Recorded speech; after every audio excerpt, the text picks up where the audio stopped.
Episode 6 picks up in the immediate, tear-soaked aftermath of the explosive confrontation between Melanie and B. Still processing everything that happened, Melanie reflects on the argument and admits that the biggest issue for her wasn't necessarily what B said. It was how she said it. It's rude, and it's low, and it's just straight mean. B, however, isn't backing down.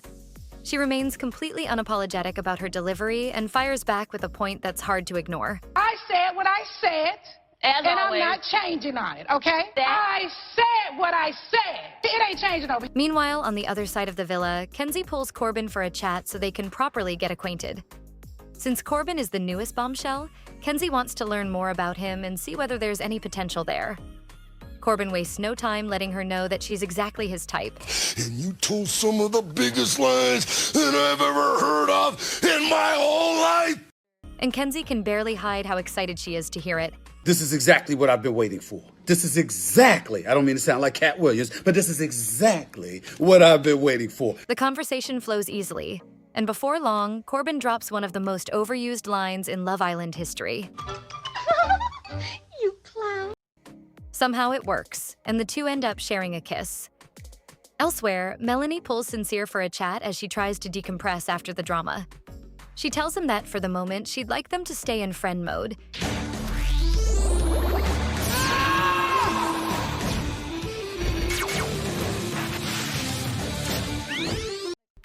As the conversation continues, Melanie reflects on the events of the night and admits that she genuinely wasn't trying to disrespect the other girls.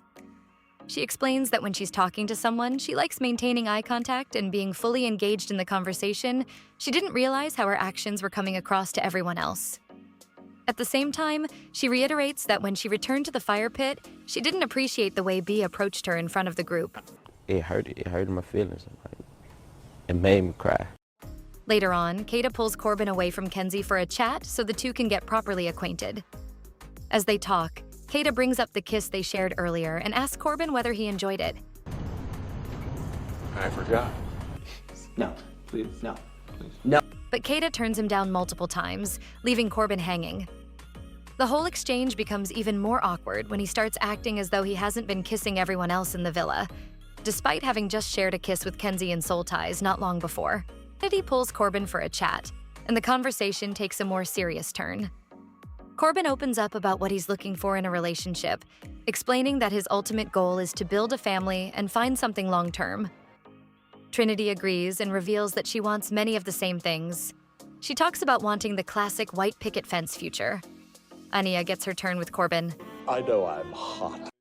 As they get to know each other, Corbin explains that he's looking for someone who's easy on the eyes but also has personality. Boy, if you don't get... More than anything, though, Corbin admits that he's a lover boy at heart ending the day. That's a lie. The next day. Kenzie and Ania sit down for a chat and compare notes on everything that's been happening in the villa. Kenzie admits that she's become interested in Gabriel, especially after the kiss they shared during the challenge. At the same time, she can't deny that she's attracted to Corbin as well, and their recent kiss definitely caught her attention. However, Anaya quickly fills her in on something she may not know. She tells Kenzie that shortly after kissing her, Corbin also tried to make a move on Kata. Why does this keep happening to me? 15 minutes later. Later, Kenzie pulls Corbin for a conversation and addresses the situation directly. Kenzie explains that learning he tried to pursue Kata immediately after their kiss doesn't sit well with her and comes across in a way she doesn't particularly like. That was very sneaky of you. She admits that one of the reasons she's been growing closer to Sean is because of how intentional he's been with her. Elsewhere, Melanie and B finally sit down for a one-on-one conversation to clear the air after their recent fallout. Rather than arguing, the two take the opportunity to explain where they were each coming from and why the situation escalated the way it did. Positive thoughts all around. B opens up about something much deeper, admitting that she has often struggled with embracing her femininity. She explains that it takes a lot for someone to bring out that softer side of her.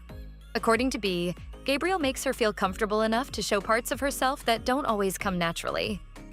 Meanwhile, Sincere isn't exactly thrilled watching Melanie get to know Corbin. While chatting with Anya, he expresses that he's bothered by her earlier comment about wanting to be in friend mode. From his perspective, the whole situation feels confusing. Yeah. Yeah, of course I like you. As friends? Right, as friends. Just as friends? He points out that Melanie is now doing the exact thing she was upset with him for doing when he explored conversations with other girls. Hypocrisy, my friend. And pulls her aside for a chat. The two talk through their frustrations, explain where they're each coming from, and manage to clear the air. That said, Sincere acknowledges that their connection already feels a bit like a roller coaster. One minute they're completely locked in, and the next they're questioning each other's intentions. I'm so happy. I'm so happy. Later, the Islanders receive a text announcing that it's time for another recoupling, with the girls holding all the power this time around. As everyone begins preparing for the ceremony, One more thing. as the newest bombshell, Corbin is given a major advantage. He gets to choose his partner before the girls make their picks, potentially changing the entire outcome of the recoupling.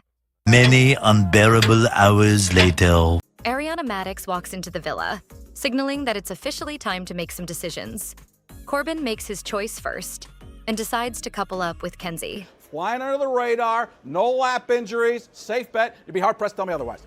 The remaining girls step forward, one by one, and choose their respective partners, leaving Sean single and therefore dumped from the villa, becoming the first Islander of the season to be eliminated. I haven't cried like that since Titanic.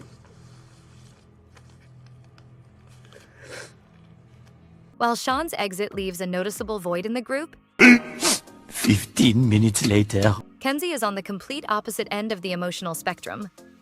After coupling up with Corbin, she can't stop smiling. Every conversation seems to leave her even more giddy. And Vince McMahon loves big sweaty man. Vince McMahon loves big sweaty man. On the surface, the villa appears relatively settled. Most of the couples are enjoying the early stages of their relationships, having honest conversations and settling back into villa life after the season's first elimination. Well, we did it. We sealed the bad out and the good in. Take a second and look around you. Go ahead. We have everything we've always wanted. The following morning, the girls gather for one of their usual chats. During the conversation, Bea admits that she has some concerns about Gabriel. While she appreciates that he's been upfront about wanting to explore different connections, she worries that he might only be with her until someone he likes more walks through the door. That's true. We also learn something about Kenzie. As much as she likes Corbin and enjoys spending time with him, she admits that a good old-fashioned cowboy would be much more her type on paper. Later that day, Kenzie receives a text. The Islanders are instructed to get ready for bed because the villa is hosting a slumber party. The group gathers around a giant bed, dressed in matching white sleepwear, expecting a fun night ahead. Ariana Madix arrives and reveals the real challenge. The boys are handcuffed to the headboard while the girls are blindfolded and given their own signature color of body paint. Using only touch, instinct, and chemistry, the girls must crawl across the mattress and try to locate their partner. Moving, let's keep moving, let's go. Don't quit till you got nothing left. There you go. Once they think they found him, they lock themselves to him. Any question? First up is Trinity. She accidentally kisses Gabriel, Casey, and Zach before finally finding Bryce and locking herself in with him. That was fun. Then comes Melanie. She kisses Casey and Zach before eventually reaching Sincere. Just when it looks like she's found her man, Oh no, she didn't! she moves on and kisses Corbin too. At this point, she's bouncing between the two like a ping pong ball. Well, look how she ate that. Needless to say, Sincere doesn't look particularly thrilled.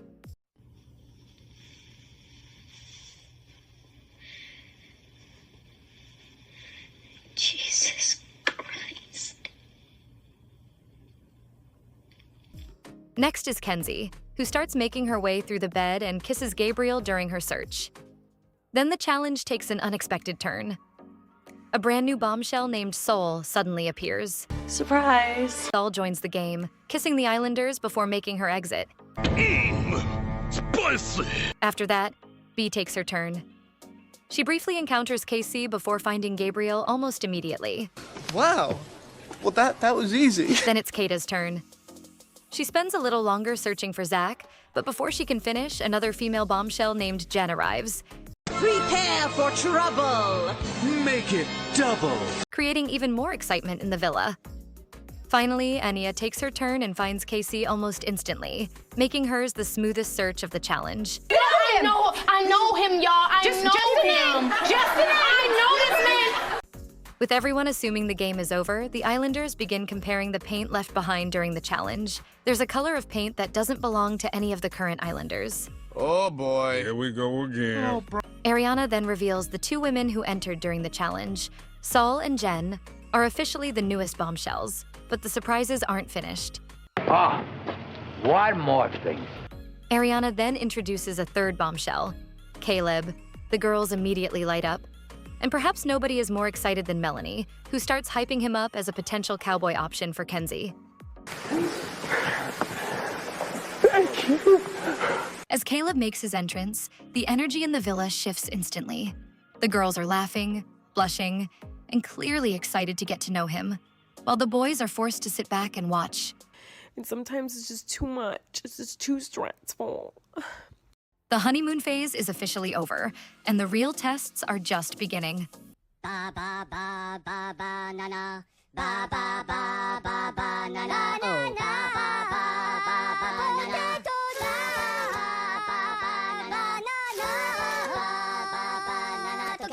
Potato, rica, ni malo, manica, no, tica, ba ba ba ba.